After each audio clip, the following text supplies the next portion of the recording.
Товарищ Верховный Главнокомандующий, руководящий штаб вооруженных сил и органов государственной власти к расширенному заседанию коллегии готов. Начальник генерального штаба генерал-майор Герасимов. Товарищи офицеры. Messieurs les officiers,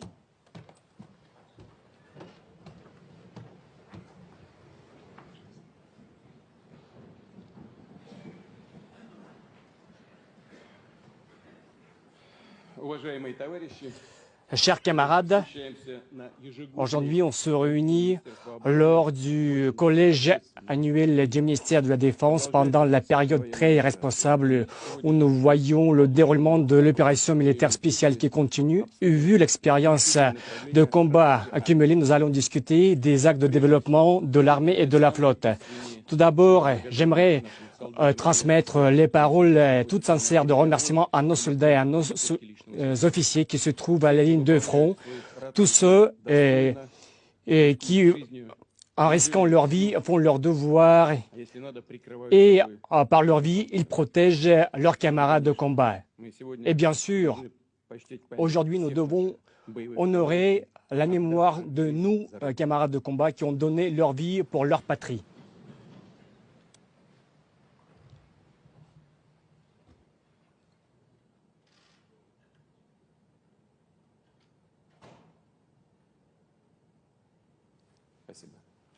Merci.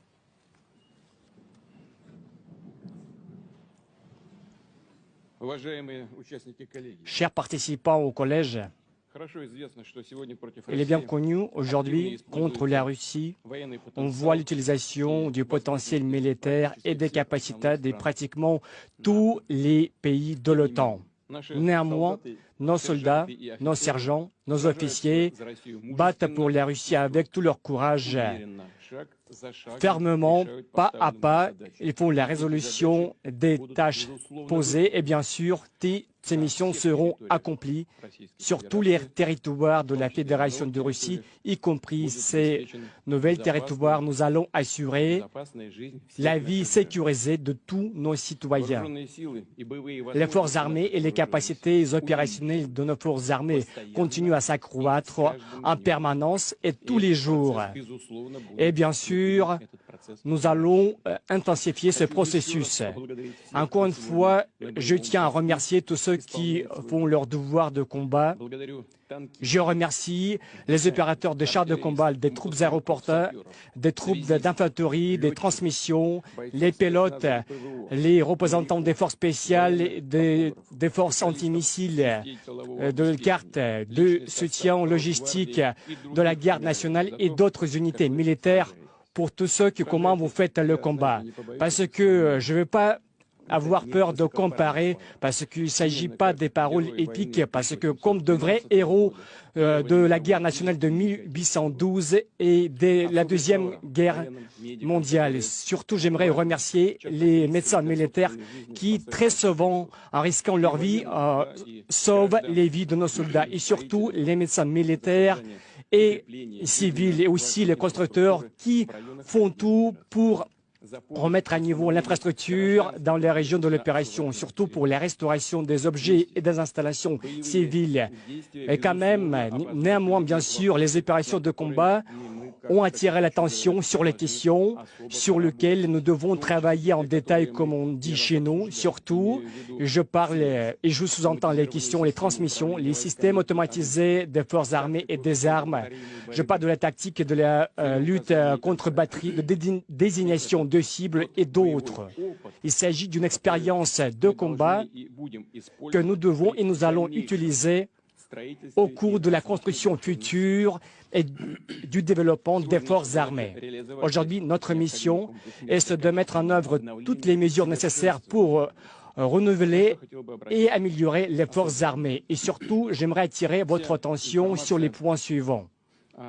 Toute l'information sur les forces armées otaniennes et les moyens qui sont utilisés pour faire face à nous au cours de l'opération militaire spéciale sont très bien connus pour nous.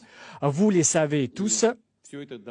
Tout est disponible et tous ces éléments doivent être étudiés minutieusement dans le but de la construction de nos forces armées militaires pour intensifier nos capacités de combat de nos forces armées et de nos services spéciaux.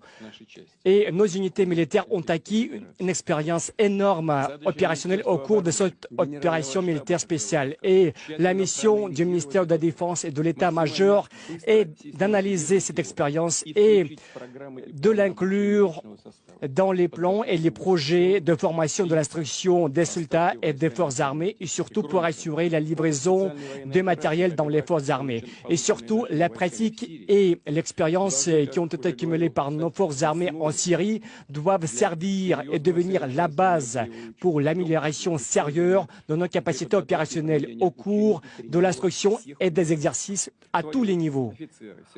À leur tour, les sergents et les officiers qui manifestaient leurs compétences en priorité doivent occuper les nouveaux postes de commandement, doivent servir de la première réserve de cadres, y compris au niveau de l'Académie de l'État-major général des forces armées russes.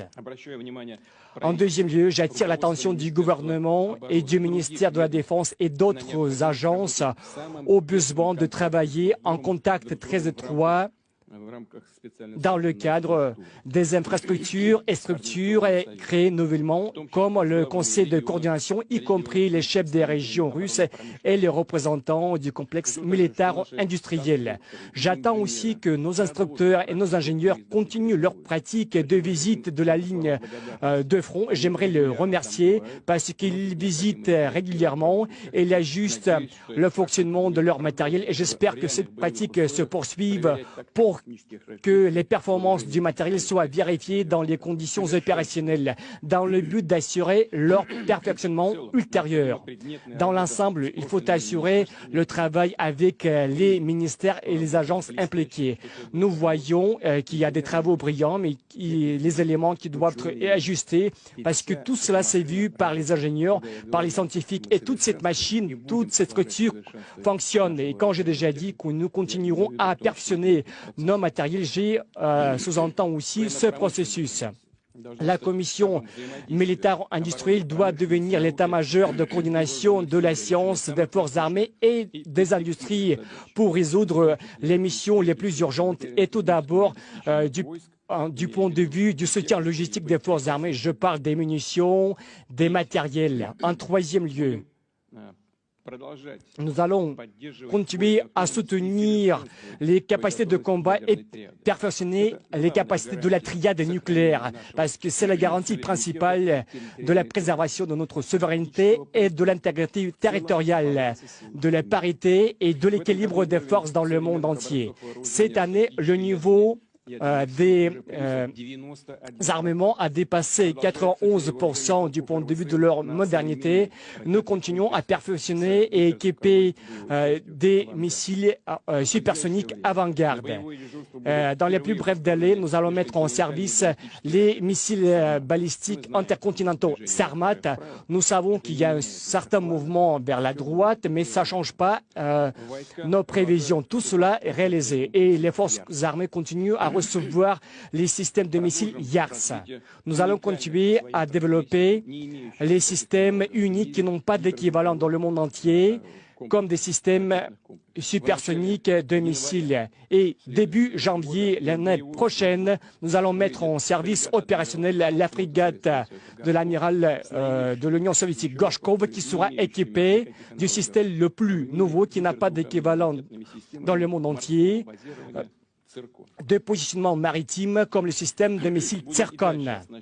Nous allons continuer à équiper nos forces armées des armements les plus modernes et les plus avancés. Je tiens à rappeler que tous les projets seront accomplis. Ensuite, c'est très important d'améliorer les capacités de nos forces spatiales, y compris des chasseurs et des avions de bombardement du point de vue du système de leur gestion.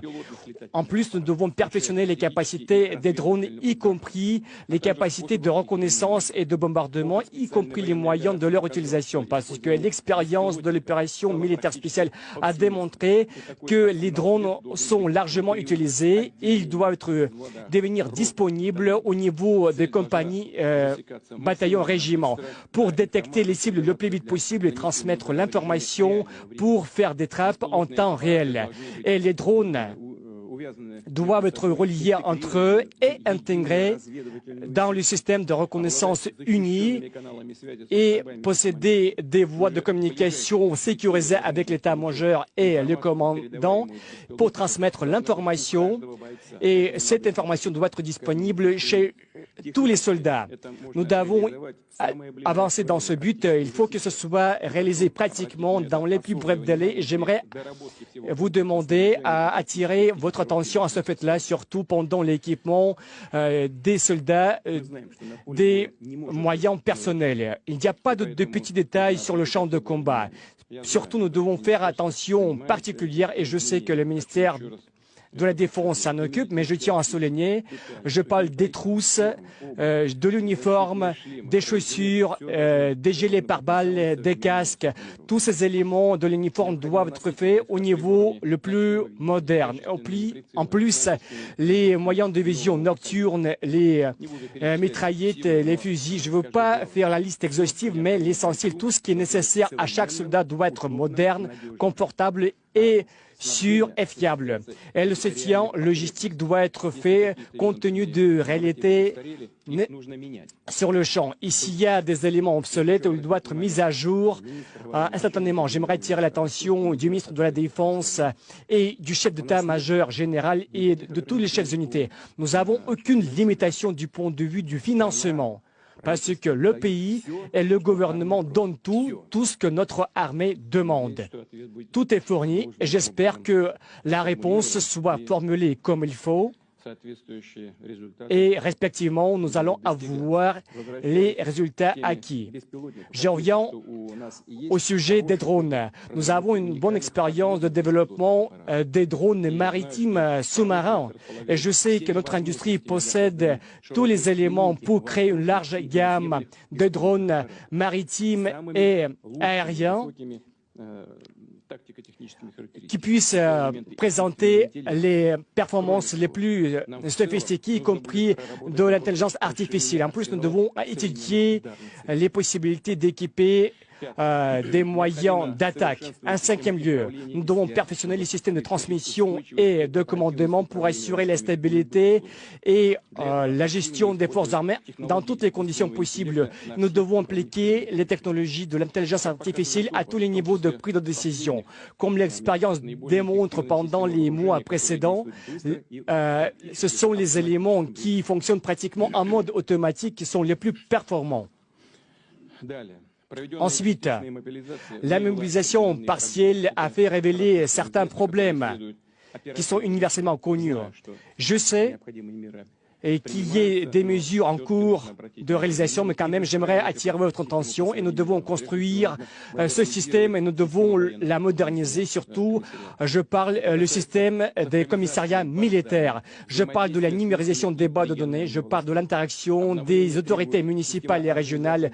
Nous devons améliorer les systèmes de défense civile et territoriale et pour interagir les représentants de l'industrie. En plus, nous devons améliorer le système d'accumulation des matériels, des munitions et des ressources matérielles pour le déploiement des unités militaires dans le cadre de la mobilisation. Comme il est connu, dans le cadre de la mobilisation, nous avons attiré 300 000 personnes dont la partie se trouve déjà dans la zone des hostilités et comme le ministre de la Défense et le chef de l'état-major général ont déjà rapporté, 150 000 personnes se trouvent déjà sur les polygones. C'est une réserve suffisante pour mener l'opération. En plus, nous avons la moitié qui sert de la réserve opérationnelle qui est suffisante.